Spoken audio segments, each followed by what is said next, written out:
नमस्कार. जय महाराष्ट्र मित्रांनो.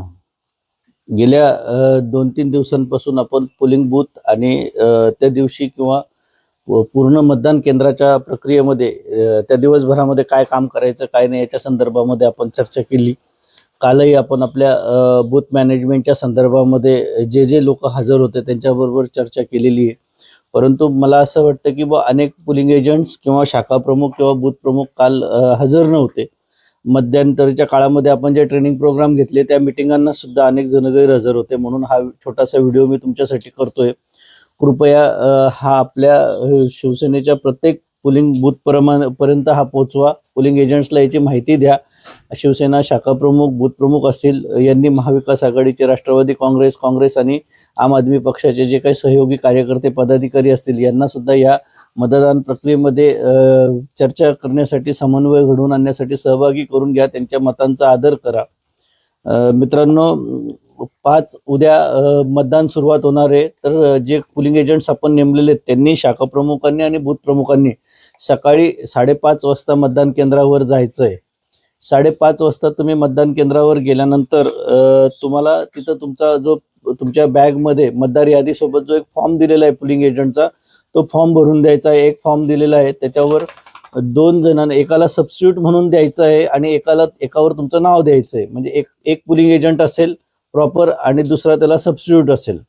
तर असं तुम्ही करायचं आहे. हे झाल्यानंतर सकाळी 5:30 वाजता तिथं अधिकारी जे आहेत मतदान केंद्रामध्ये मतदान केंद्राध्यक्ष वगैरे हे जे EVM मशीन्स ठेवलेले आहेत, जे मतदान यंत्र ठेवलेले आहेत त्या मतदान यंत्रांची पडताळणी करणार आहेत की त्या मतदान यंत्र व्यवस्थित सुरू आहेत का नाही, त्याच्यामध्ये अगोदर कुठली मतं नोंदलेली आहेत का किंवा अगोदरपासून काही त्याच्यामध्ये भरून ठेवलेलं आहे का, हे सगळं तुम्हाला तपासायचं आहे.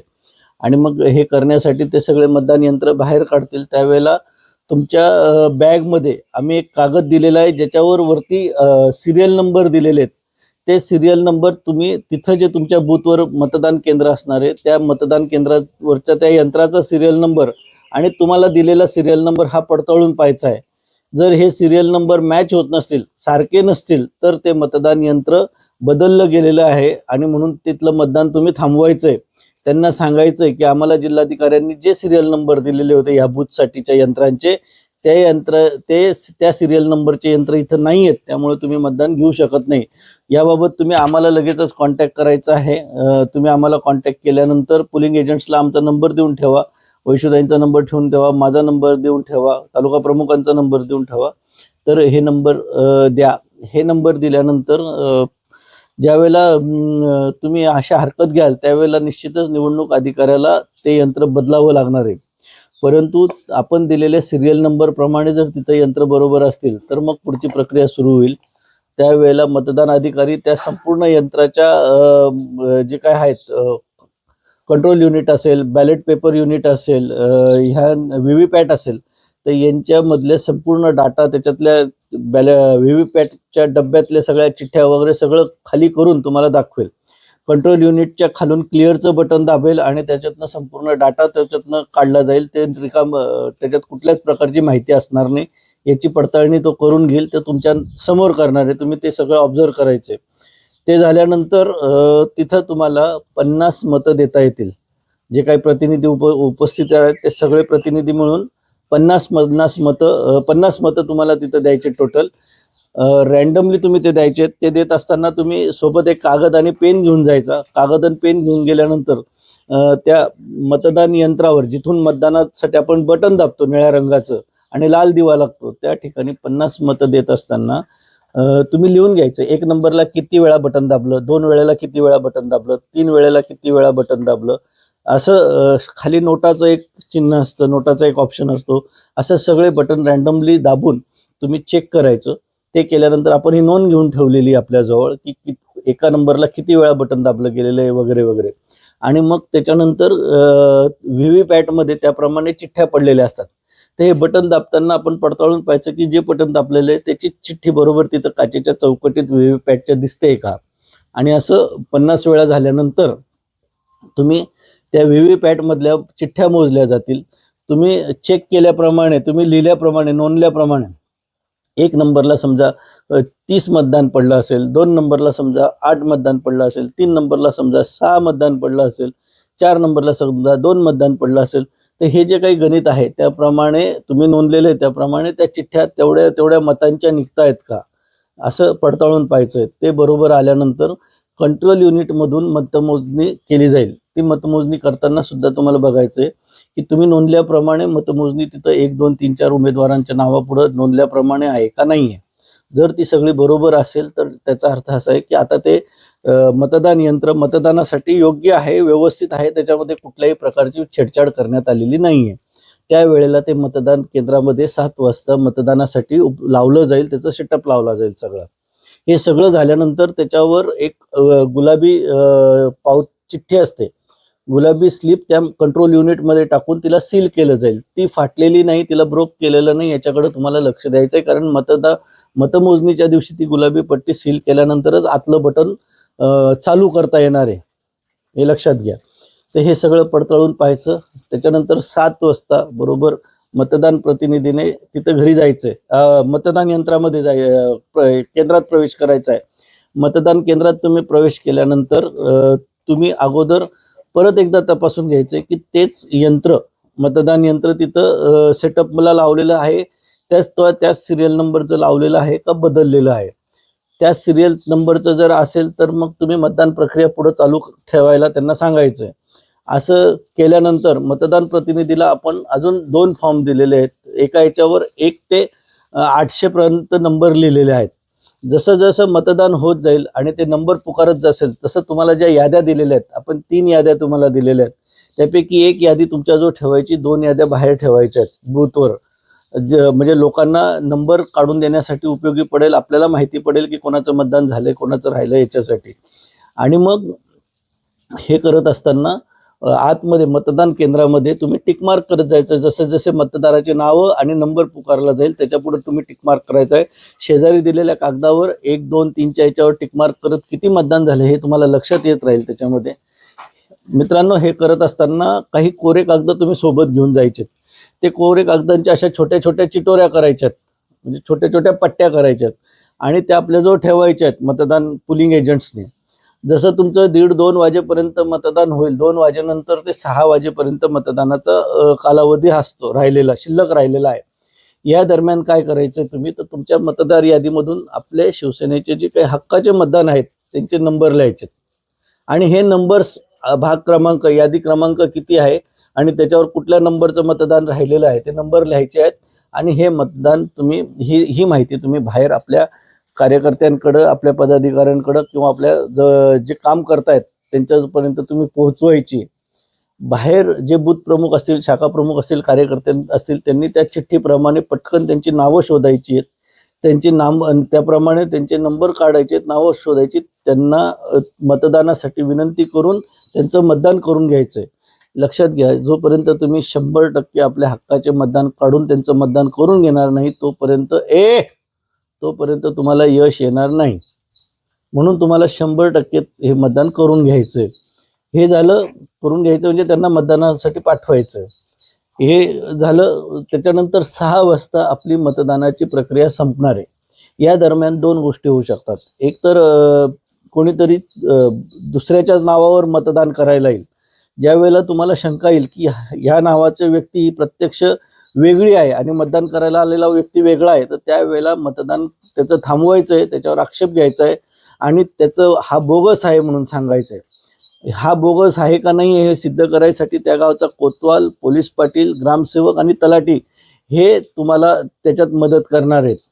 त्यांचं एकदा खात्री झाली की हा बोगस आहे बुवा, हे मतदान चुकीच्या नावावर होत होतं, चुकीचा व्यक्ती दुसऱ्याच्या नावावर मतदान करत होता, त्यावेळेला तुम्ही त्याच्यावर पोलीस गुन्हा दाखल करण्याची केंद्राध्यक्षांना सूचना करायची. त्याप्रमाणे त्याच्यावर कारवाई करणं केंद्राध्यक्षाला गरजेचं आहे, अनिवार्य आहे.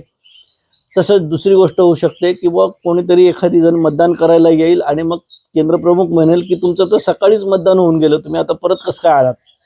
परंतु मुळात त्या माणसाने मतदान केलेलंच नसेल, तर याचा अर्थ त्याच्या नावावर दुसराच कोणीतरी मतदान करून गेलेलं आहे. मग अशा वेळेला आपण त्याची हरकत घ्यायची, त्याला प्रदत्त मतदान करायला सांगायचं, 2 रुपये देऊन त्याचा फॉर्म भरून घ्यायचा आणि मग त्यावेळेला केंद्रात प्रमुख काय करतील, मतदान केंद्राध्यक्ष त्याचा फॉर्म भरून घेतील, त्याची माहिती घेतील आणि त्याचं बॅलेट पेपरवर मतदान घेतील आणि सुनावणी घेतील की खरोखर हा आहे का, तो सकाळी गेला तो ओरिजिनल आहे. आणि मग खात्री पटल्यानंतर जर त्यांच्या लक्षात आलं की हा खरा आहे पण तो सकाळचा तो तया होता, मतदान करणारा बोगस होता, तर त्यावेळेला ही मतपत्रिका सेव्ह केली जाईल आणि यांचं मत ग्राह्य धरलं जाईल. त्यावेळेला तुमचे 2 रुपये सुद्धा तुम्हाला परत मिळतात. ही सगळी प्रक्रिया 6 वाजेपर्यंत झाल्यानंतर 6 वाजता बरोबर तुम्ही तुमच्या केंद्राध्यक्षांना सांगायचं की 6 वाजलेले, मतदानाची वेळ संपलेली आहे. अशा वेळेला तुमचं मतदान ज्या शाळेमध्ये असेल त्या शाळेचं जे मेन डोर असेल त्या मेन डोरला बंद करायला सांगायचं, तिथं पोलीस उभा करायला सांगायचा, जेणेकरून बाहेरून नको ते मतदानाच्या नावावर लोंढे आतमध्ये येणार नाहीत, नको ते लोक आतमध्ये येणार नाहीत.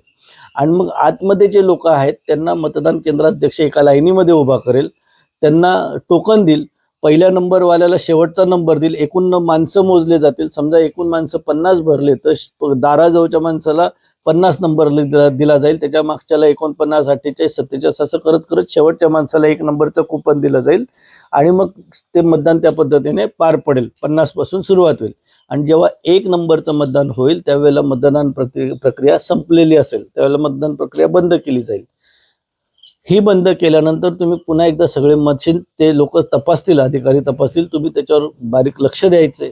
तपासल्यानंतर सगळं झाल्यानंतर त्याला सील केल्यानंतर, सगळे मतपेट्या वगैरे पॅक केल्यानंतर ते सील केल्यानंतर त्याला चिठ्ठी लावतील, त्याच्यावर पुलिंग एजंटने सही करायची, आपली स्वतःची सही करायची, तारीख टाकायची, वेळ टाकायची आणि मग त्याचा फोटो काढून घ्या भले तुमच्या माहितीसाठी की आपण अशी सही केलेली आहे बुवा म्हणून.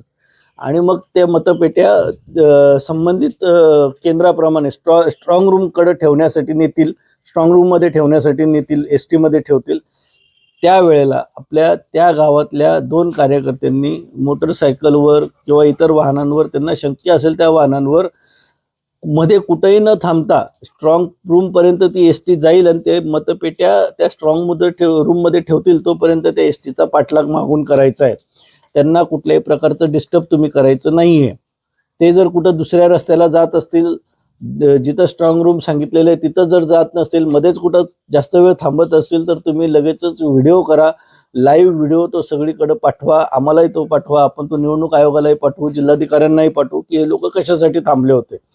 आणि अशा प्रकारे तुम्ही ते स्ट्रॉंग रूममध्ये मतपेट्या पोचल्यानंतर त्या दिवसाच्या मतदानाची संपूर्ण प्रक्रिया तुमची पूर्ण होईल.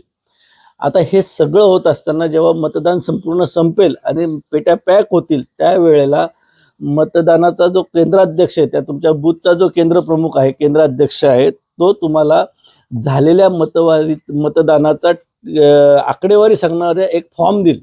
फॉर्म 17C 17क नावाचा एक फॉर्म देईल. लक्षात ठेवा, हा फॉर्म अत्यंत महत्त्वाचा आहे. हा फॉर्म कुठल्याही परिस्थितीमध्ये तुम्ही घेतल्या वाचून राहू नका, कारण हा फॉर्म जर तुम्ही नाही घेतला तर आपल्याला कळणार नाही किती मतदान झालेले प्रत्यक्षामध्ये. हे लक्षात घ्या, पहिल्यांदा लोकशाहीच्या प्रक्रियेमध्ये ह्या वेळेला निवडणूक आयोगाने किती मतदान झालं हे जाहीर केलेलं नाही आहे. टक्केवारी जाहीर केली, ती पण मतदानाच्या नंतर 10 ते 12 दिवसांच्या अंतराने, आणि झालेल्या टक्केवारीपेक्षा 5 ते 6% वाढल्याची चर्चा माध्यमांमध्ये वेगवेगळ्या राजकीय पक्षांकडून केली जाते. आणि म्हणून आपल्याला खात्री करण्यासाठी आपल्याला हा फॉर्म 17C आपल्याजवळ ठेवायचा आहे. हा फॉर्म 17C आपल्याजवळ आल्यानंतर तुम्ही तो तातडीने, शक्य असेल तर त्या दिवशी संध्याकाळी नाही तर दुसऱ्या दिवशी सकाळी आमच्याकडं कार्यालयामध्ये नाना वाघांकडं किंवा मग माझ्याकडं सोपवायचा आहे. मी दिवसभर 14ला तिथं बसून राहणार आहे. हा 17Cचा फॉर्म कुठल्याही परिस्थितीमध्ये तुम्ही घ्यायचा म्हणजे घ्यायचाच आहे प्रत्येकाने, हे लक्षात घ्या. आणि मग हे सगळं झाल्यानंतर, ही सगळी आकडेवारी झाल्यानंतर मग आपली ही सगळी प्रक्रिया संपणार आहे. लक्षात घ्या, जास्तीत जास्त मतदान काढून ह्या मतदानाची टक्केवारी आपल्याला वाढवायची आहे.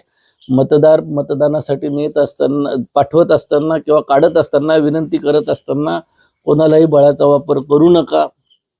जर कुठं विरोधकांकडून पैसे दिले जात असतील तर त्याची व्हिडिओ क्लिप करा, ती व्हिडिओ क्लिप व्हायरल करा, ती संबंधित तिथं जे काही पोलीस असतील त्यांच्या निदर्शनास आणून द्या, त्यांना ती दाखवा, आम्हाला ती पाठवा, आपण या बाबतीमध्ये योग्य ती काळजी घेऊ, पुढं कसं त्याच्यावर कारवाई होईल ते. असे पैसे वाटताना जर कुठले कार्यकर्ते दिसले कुठल्या पक्षाचे, तर मग त्यांना तिथून ताब्यात घ्या तुमच्या ह्याच्यातनं आणि पोलिसांच्या हवाली करा मुद्देमालासहित. त्यावेळेला त्यांचे व्हिडिओ काढा सरळ सरळ. हे सगळं करा, कारण विकासाच्या नावावर गप्पा मारून विकास झाला नाही म्हणून शेवटी भाजपला पैसे वाटून मतदान विकत घेण्याची पाळी पुन्हा एकदा आलेली आहे. पैसे वाटून 5 वर्ष आपल्याला राज्य करता येतं ह्या भ्रमामध्ये ते आहेत. हा भ्रम आपल्याला सगळ्यांना एकीचं प्रदर्शन करून मतदान जास्तीत जास्त करून घेऊन काढून आपल्याला त्यांना दाखवून द्यायचं आहे. हीच या निमित्ताने विनंती करतो. जय हिंद, जय महाराष्ट्र.